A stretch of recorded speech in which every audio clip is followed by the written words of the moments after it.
Hello everyone, my name is Bombshow. You're welcome to my channel. It's a Bombshow television. Musho my latest musho zviri kupisa zvega zvega. Kana uri munyowa, don't forget to subscribe to our channel. It's a Bombshow television. Nhasi ndauya ne good news. Kana une business raunoita, imborisa mu comment section unoona kuwana nonechi ne customer kana munhu anozvida. Kana une business raunoita ingoriudza mu comment section unoona kusanganochi nemhene. Tiri ku advertise mahara, tine ka promotion sezvo takapinda 7000 ma subscribers.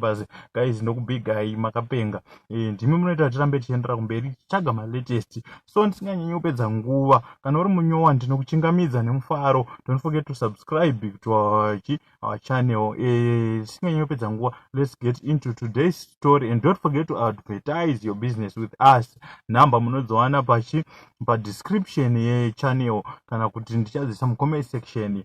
Saka rega tipinde munyaya yanhasi. Right, nhasi yakamira so. I'm tired of men asking for punani in my DM. Shashl speaks. Finally Shashl azotaura zvikanzi manje nekuda kwekuti vanhu vaona zvaitika izvi zve-break up yanalevels, hanzi maboys akutonetsa zvekudaro ende vakumutora semunhu ari chipi. Hanzi iyo ndo post yakaisa, I'm tired of people in my DM who are asking for my pussy. I don't sell it. Please leave me in peace. If you keep troubling me, I'm just going to drop the list. Ana baba mata varimo mudm kutaura kudai, please respect your families.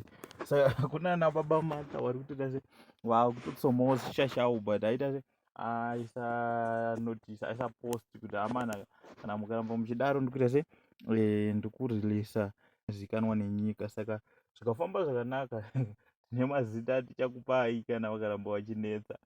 Saka pakaipa. The voice is now yours in the comment section below.